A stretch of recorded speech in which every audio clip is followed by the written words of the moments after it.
Hello.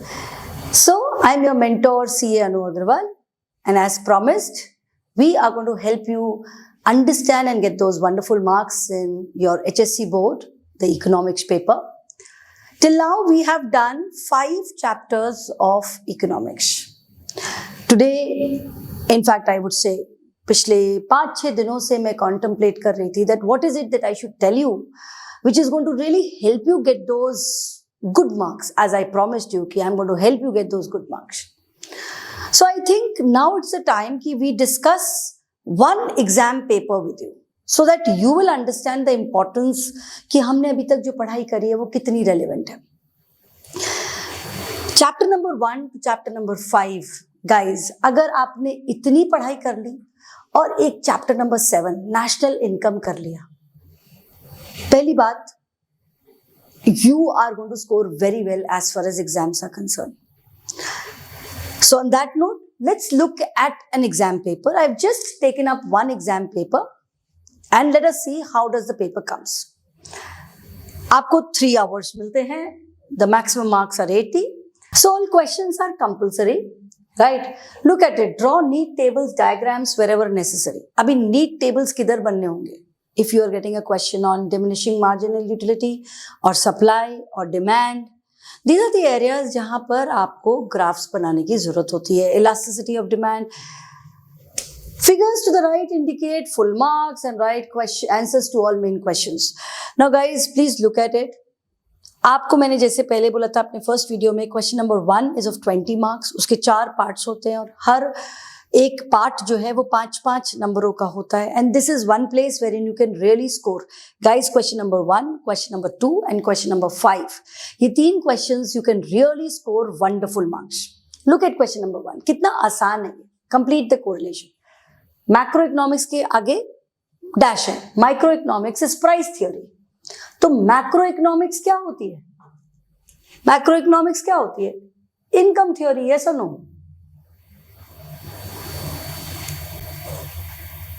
Income theory. Yes. Full 1 mark. कुछ नहीं करना है आपको. आगे चलते हैं. Direct demand. डायरेक्ट डिमांड क्या होती है? जब आप खाना खाना, इन्होंने एग्जाम्पल दिया हुआ है, food and mobiles, direct demand. अब लैंड एंड लेबर, मैंने क्या बोला था, जो प्रोडक्शन के लिए चाहिए वो क्या होगा? Indirect demand. सिर्फ इनडायरेक्ट डिमांड भरना है यहां पर. अगर आप मेरे पहले लेक्चर्स देखेंगे, I don't understand why does my pen act smart with me. Indirect demand. Yes, इतनी सी चीज आपको भरनी है. Next. Okay. Perfectly elastic. Perfectly elastic क्या होगा? थोड़ा सा प्राइस में चेंज, बहुत सारा क्वांटिटी में चेंज. तो इलास्टिसिटी क्या थी? It was infinite. अगर इलास्टिसिटी 1 है तो मैंने क्या समझाया था अपने पिछले लेक्चर्स में, जितना प्राइस में चेंज है उतना ही क्वांटिटी में चेंज है. This is what unit elastic. तो you just have to fill in unit elastic, unitary elastic. मैंने यहाँ यूनिट लिखा है, right? Okay. Now output method is product method. ये मैंने आपको नहीं पढ़ा है. ये इनकम जब मैं आपको चैप्टर नंबर 7 पढ़ाऊंगी वहां पर है. तो मतलब आउट ऑफ अभी तक आपने 4 फिल इन द ब्लैंक्स देखे, अभी तक आप 3 अटेम्प्ट कर पाए. ठीक है, आगे चलते हैं हम लोग. Personal income tax, goods and services tax. तो goods and services tax is indirect tax, personal income tax will be direct tax. But मैं ये नहीं लिख रही, बट ये दोनों चीजें इज, अगर मैं चैप्टर नंबर 7 नेशनल इनकम का करूंगी, these 2 points will be clear. तो मैं आपसे क्या बोल रही हूँ, चैप्टर 1 to 5 करिए और चैप्टर नंबर 7 करिए. गाइज, आप बहुत कुछ अटेम्प्ट कर पाओगे. अभी I am sticking myself to chapter 1 to 5 के जो क्वेश्चन है सिर्फ वहीं पे स्टिक कर रही हूँ, सो दैट यू अंडरस्टैंड कि मैं पूरे पेपर में से कितना पोर्शन अटेम्प्ट कर पाऊंगी. अगर मैंने चैप्टर 1 to 5 किया हुआ है तो मैं पहले क्वेश्चन के ए पार्ट में से 3 चीजें अटेम्प्ट कर पाई. नाउ बी, ये भी 5 नंबर का है. Give economic terms. additional utility derived by a consumer from additional unit consumed. Economic term का क्या मतलब होता है, इसको इकोनॉमिक्स में क्या कहा जाता है? Have you read something about it? पढ़ा है ना आपने? Every additional utility that you derive, for every additional unit that you consume, उसको क्या बोलते हैं? मार्जिनल यूटिलिटी बोलते हैं कि नहीं बोलते हैं?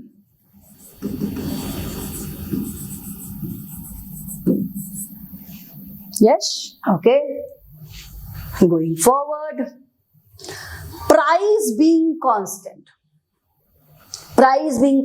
demand falls due to unfavorable changes in other factors. ये मैंने आपको बताया हुआ है with respect to change in demand. एक था expansion contraction, और expansion contraction is always because of price, right? अब यहां पे क्या लिखा है? प्राइस कांस्टेंट है, इसका मतलब change is happening not because of price. So if a change is happening not because of price, it will be what? It will be increase और डिक्रीज इन डिमांड. अब इंक्रीज है कि decrease है वो तुमसे खुद बोल रहे हैं. Demand falls. If demand is falling, that means you just can't write this is shift in demand. You will have to write down this is decrease in demand. That's it. अगर student लिख के आता है this is shift in demand या shift, this is shift, number नहीं मिलेंगे. Price constant है, तुमको समझ में आ रहा है ये इंक्रीज या डिक्रीज है, बट तुमको इंक्रीज है कि डिक्रीज है उस बात को लिखना पड़ेगा. डिमांड गिरी है तो आपको लिखना पड़ेगा this is decrease in demand. Are you getting my point? तो हम क्वेश्चन नंबर 1 के बी पार्ट के भी 2 पार्ट्स अभी तक अटेम्प्ट कर पाए हैं. नेक्स्ट क्वेश्चन देखो, revenue per unit of output sold.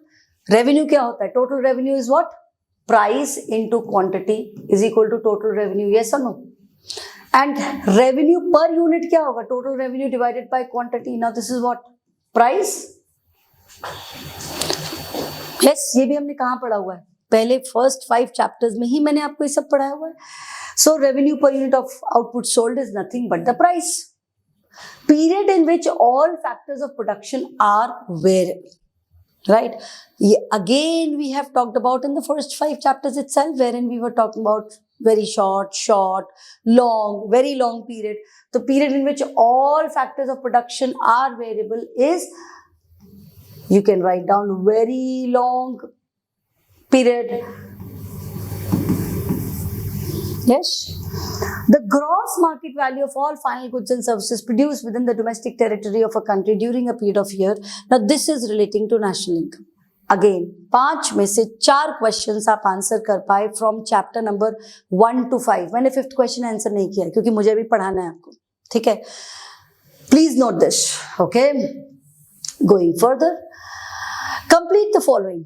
Whole economy is studied in, आपको टिक करना है राइट आंसर. अगेन ध्यान देखिए, चैप्टर 1 टू चैप्टर नंबर 5 में से हम कितने क्वेश्चंस अटेम्प्ट कर पाएंगे? पूरी इकोनॉमी हम कहाँ पढ़ते हैं? मैक्रो इकोनॉमिक्स में. आपको बस टिक करना है. When percentage change in quantity demanded is less than percentage change in price, the demand curve is. अब देखो, कभी कभी अगर नहीं समझ में आता है कि मैम इसमें से कौन सा आंसर सही होगा, right? Percentage change in quantity demanded is lesser. इसका मतलब प्राइस ज्यादा चेंज हो रहा है, यस और नो? क्वांटिटी कम चेंज हो रही है. अपने लिए एक ग्राफ बनाओ, यस और नो? अपने को आर्बिट्ररी फिगर्स दो. Let's say the price was 10, then the quantity demanded was let's say 10, the price became 6. Now कितना प्राइस तुमने चेंज किया?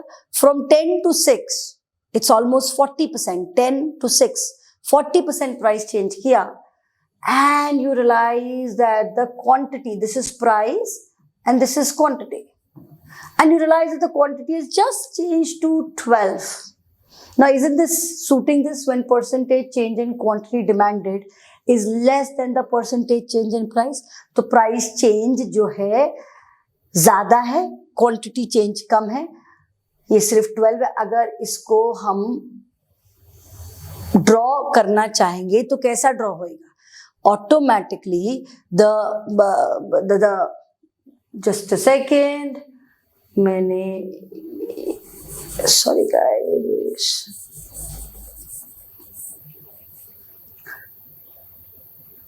Okay, 10 पे it was this and can you see मैंने क्या चीज किया था. अब तुम ग्राफ बनाओ. तुम्हें नहीं लग रहा है स्टीपर ग्राफ बन रहा है? ना समझ में एग्जाम में 10 सेकंड लगेगा आपको. खुद ग्राफ बना के देख लो. जो इंग्लिश यहाँ पे लिखी है उसको पढ़ के देख लो. Is it in the steeper graph? Yes. 1 second लगा. कोई बहुत खूबसूरत आपको ड्राइंग नहीं करनी है. You can just do it.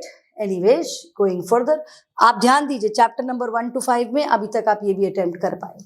Cost incurred by the firm to promote sales. Sales कैसे प्रमोट होंगी? सेलिंग का खर्चा करोगे तो होगी ना. यस और no? Now this is also chapter number 1 to 5 का ही है. Budget that consists of revenue receipts and revenue expenditure. Guys, this is relating to a chapter which is talking about public finance. So ये मैं नहीं कर पाऊंगी अभी. मैंने सिर्फ चैप्टर 1 to 5 ही किया हुआ है. Purchase of goods and services from one country and selling them to another country. Of course, this is intraport, but हमने ये चैप्टर नहीं पढ़ा हुआ है. But again, आप देखिए इस पार्ट में से भी आप 5 में से 3 कर पाए, 2 नहीं कर पाए. राइट? तो मतलब हम अच्छे से चैप्टर 1 to 5 कर लें, फिर हम नेशनल इनकम कर ले और कुछ इंपॉर्टेंट चीजें मैं बाकी चैप्टर्स की बता दूंगी, तो हमको अच्छे मार्क्स मिलेंगे कि नहीं मिलेंगे. इंटरपोर्ट इज समथिंग मैं एम्फसाइज करूंगी as I will be going. Then coming up to assertions and reasoning. हर चीज एक एक नंबर की आपको जस्ट ऑप्शन टिक करना है. Assertion is marginal utility goes on diminishing. ये भी अगेन हमारे चैप्टर 1 to 5 के बीच में है. Marginal utility keeps on diminishing. Reasoning उसकी क्या दी हुई है? Total utility increases at diminishing rate. Don't you think ये असर्शन अगर है कि मार्जिनल यूटिलिटी कम होती जा रही है, okay, this is a believe, this is a fact कि MU is decreasing. If MU is decreasing and you believe that this is correct, that means assertion A is true. B तो हो नहीं सकता क्योंकि असर्शन A उसने false लिखा है. वो तो हो नहीं सकता क्योंकि बहुत क्लियर है marginal utility goes on diminishing. Diminishing marginal utility ही नाम होता है. तो असर्शन A तो ट्रू है, तो ऑप्शन A हो सकता है. B तो बिल्कुल नहीं हो सकता क्योंकि असर्शन A फॉल्स है. C भी हो सकता है, बट मुझे अभी तक रीजनिंग के बारे में पता नहीं है, मैंने वो देखा नहीं है. तो A भी हो सकता है, C भी हो सकता है, D भी है. Both statement A and R are true. तो मतलब B नहीं हो सकता. अब मुझे पता है A, C और D में से हो सकता है. अब रीजनिंग क्या उसको चेक कर ले. Total utility increases at diminishing rate. Yes, अगर मार्जिनल यूटिलिटी जब तक पॉजिटिव रहती है तब तक टोटल यूटिलिटी बढ़ती ही रहती है ना. तो yes, both statement A and R are true and R is the correct explanation of A. Yes. Now this is, but again emphasizing किस बात पर है मेरा कि आप चैप्टर 1 to 5 ध्यान से करें. मैं बारी बारी रिपीट कर रही हूँ. Next look at it. With rising price, supply of a commodity falls. Assertion is with rising price. Supply कैसे गिरेगा? डिमांड होता तो बात अलग थी, बट सप्लाई में तो हमने यही पढ़ा है ना, as the price increases the supplier wants to increase the supply of it. Okay. Reasoning is seller earns more profit at higher price. अब रीजन देखिए. Assertion A is false but reasoning A R is true. ये बिल्कुल सही है. Assertion A तो बिल्कुल सही नहीं है. Assertion A, with rising price, the supplier wants to supply more. In a nutshell, मैं आपसे क्या बताना चाह रही हूं कि अभी तक थर्ड पार्ट में भी आप देखें कितना पोर्शन 1 to तुम्हारा 5th चैप्टर तक का है. Then third is from index numbers. Then fourth is from money market and 5th is from international trade. तो मतलब हमको रीजनिंग और असर्शन में काफी वेरिएशन मिला, जहां पर वी फाउंड दैट यस, मुझे 1 to 5 के अलावा भी कुछ चीजें करनी पड़ेंगी. Identify and explain the following concept. Any 3. 6 number का, इसके 2 पार्ट्स होते हैं. क्वेश्चन नंबर 2 के 2 पार्ट्स होते हैं, A part and B part. A part में 3 करने पड़ते हैं, B पार्ट में आपको 3 करने पड़ते हैं. हर एक पार्ट के 2 मार्क्स होते हैं, इसीलिए टोटल मार्क्स 12 होते हैं. अब identify and explain the following concepts. इसको देखिए, इसमें से मैं कितना कर पाऊंगी. Asha collected the information about the income of a particular firm. एक पर्टिकुलर फर्म के बारे में इंफॉर्मेशन उसने कलेक्ट करी। आपको लगता है ये क्या चीज है? इज इट रिलेटिंग टू, किस टॉपिक से हो सकता है ये पर्टिकुलर चीज? सोचिए। मेरे अकॉर्डिंग तो एक पर्टिकुलर फर्म के बारे में जानना इज माइक्रो। आपको यहां पर सिर्फ क्या करना है, आपको आइडेंटिफाई करना है कि कंसेप्ट कौन सा है और फिर उस कंसेप्ट को एक्सप्लेन करना है। Look at it. Ramesh's demand for salt remained unchanged in spite of 10% rise in price। Again ये कहां से क्वेश्चन है? इलास्टिसिटी, डिमांड, वहीं से कि रमेश की डिमांड सॉल्ट की अनचेंज है, राइट? ये इनइलास्टिक गुड है, तो तुमको कंसेप्ट क्या आइडेंटिफाई करना है? तो दिस इज इनइलास्टिक। इनइलास्टिक को एक्सप्लेन करना है। No, you don't have to write a page, 2 to 3 lines to explain this concept. Out of 4,000 kgs of rice, the farmer offered to sell 1,000 kgs of rice in the market at 40 per kg. अब ये कहां से concept हो सकता है? एक farmer एक particular price पर एक पर्टिकुलर क्वांटिटी सप्लाई करने के लिए तैयार है। आप खुद देख लीजिए ये कंसेप्ट कौन सा है? सप्लाई। एक पर्टिकुलर क्वांटिटी एक पर्टिकुलर प्राइस पे supplier is ready to supply. You just have to say it's a supply concept. But again आप देखिए क्वेश्चन नंबर 2 के ए पार्ट में अभी तक 3 चीजें आपकी चैप्टर नंबर 1 to 5 के बीच में है। मेरा ये सेशन सिर्फ आपको ये बताने के लिए that how important chapter number 1 to 5 are. अगर आप उसको ध्यान से पढ़ लेंगे guys, you can really think of attempting out of 80 marks, you can definitely think of attempting 50 marks of the paper. Going further, Shobha collected data regarding the money value of all final goods. Guys, this is from national income. But मुझे तो यहाँ 5 में से 3 ही attempt करने थे, मैं तीनों attempt कर सकती हूँ if I know chapter 1 to 5. Lucy deposited a sum amount of 1 lakh in Bank of India for a period of 1 year. This is relating to deposits. But मेरे को 5 में से 3 करने थे और मैं 3 कर सकती हूँ. That's important. Distinguish between any 3. Look at it. यहां पर भी आपको 1 2 3 3 चीजें मिल रही हैं जो आपने सिर्फ चैप्टर 1 to 5 किया है तो कर सकते हो। Slicing method and lumping method. One is micro, one is macro. So if you know, if you have listened to my lecture, you'll be able to write this. Joint complementary demand and competitive demand, total revenue and marginal revenue. Now these two are price index and internal debt. नहीं करो, 3 ही तो करने हैं। Next, answer any 3। Again scope of macro economics, 4 features of utility, any 4 features of monopoly. This 4th is from national income. But आपको 3 मिल गए कि नहीं मिल गए from chapter 1 to 5? Going further, ये देखिए इसका explain the ratio method of measuring price elasticity. मतलब आपके पास ऑप्शन भी है अगर आपने चैप्टर 1 to 5 किया हुआ है। Next, state with reasons whether you agree और disagree with any of these 3 statement. There are no exceptions to the law of diminishing marginal utility. There are exceptions, habits है, addiction है, लिखना है सिर्फ, right? कितने नंबर का है guys? This is for 12 marks. Each question is of 4 marks. आपको इसमें डिमिनिशिंग मार्जिनल यूटिलिटी को डिफाइन करना और उसके एक्सेप्शंस लिखना, दैट्स इट। बट अगेन ये भी चैप्टर 1 to 5 के बीच में है। Supply curve of labour is bending backward. Again मैंने इस पे स्पेसिफिक मतलब I have taken up a session and explained you that this particular part was very important कि लेबरर को उतना ही पैसा मिलने लगता है, वो ज्यादा रिलैक्स हो जाता है। तो instead of moving price बढ़ने पर, instead of supplying more of labor, they start working lesser. उतना ही आपको emphasize करना है क्योंकि ये 4 नंबर का है तो थोड़ा ग्राफ भी बनाना पड़ेगा। Price under perfect competition is decided by interaction between demand and supply. Now point number 4 and 5 is from chapters after chapter 5, but 1 to 5 आपने किया हुआ है तो आप क्वेश्चन नंबर 4 भी कर सकते हैं। क्वेश्चन नंबर 5, क्वेश्चन नंबर 5, आप लुक एट इट। आपके पास study the following figure, passage and answer the questions given below, any 2।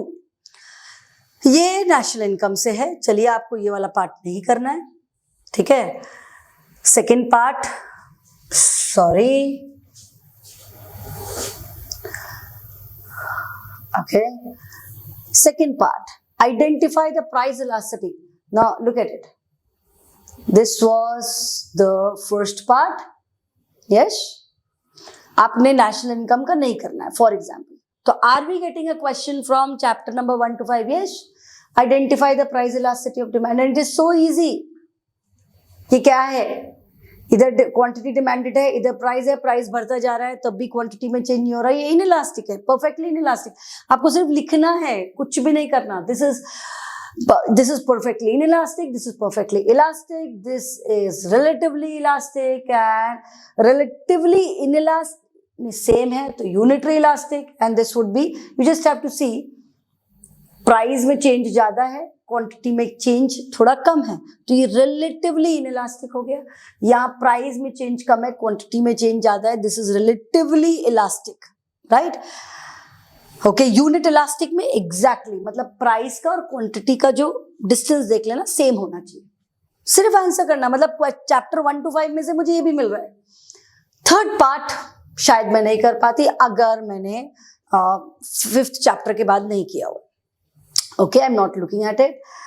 Now, question number 6. Answer the following questions in detail. Any two. Again, see, any two may you can always attempt part 1, which is of 8 marks. And yes, for the next of the 2 parts, आप नहीं attempt कर पाते. तो अभी तक हम 80 number के paper में क्या क्या नहीं attempt कर पाए. अगर हमने 5th चैप्टर के बाद कुछ नहीं पढ़ा हुआ है, हम ये 8 मार्क्स का एक और पार्ट नहीं, मतलब एक पार्ट नहीं अटेम्प्ट कर सकते. ओके, क्वेश्चन नंबर 5 में से हम एक पार्ट नहीं अटेम्प्ट कर पाए. Question number 5 is of 8 marks, जिसमें से हम 4 मार्क्स का अटेम्प्ट कर पाएंगे और 4 मार्क्स का नहीं कर पाए इस पर्टिकुलर क्वेश्चन पेपर में. यस और नो? Right, yes. 8 मार्क्स का है, सो 6 + 4 हम 10 मार्क्स नहीं कर पाए, मतलब 80 में से 10 70 बचे. इसके अलावा we could attempt question number 4 पूरा हम कर पाए थे. Question number 3 we could attempt all, we could get all the questions. Question number 2 का बी पार्ट हम पूरा कर पाए थे. क्वेश्चन नंबर 2 का ए पार्ट हम पूरा अटेम्प्ट कर पाए थे. क्वेश्चन नंबर 1 में हमको 3 जगह पर 3 नंबर नहीं अटेम्प्ट कर पाए थे. मतलब in total I should say 13 से 15 नंबर मैं नहीं अटेम्प्ट कर पाती हूं अगर मैं चैप्टर नंबर 1 to 5 के अलावा कुछ नहीं पढ़ती. पर अगर मैं चैप्टर नंबर 1 to 5 पढ़ती हूं तो out of 80 marks, lower side guys, 60 marks is what you can attempt straight. That's all what I wanted to tell you from this short session wherein I'm not teaching, I'm just telling you the importance of the chapters. So I hope अभी तक अगर आपने chapter 1 to 5 मेरे lectures नहीं देखे तो guys please go down, start looking at those lectures, understand the concept. एक एक चीज जो यहाँ पर पूछी गई है उनको हमने डिटेल में डिस्कस किया है.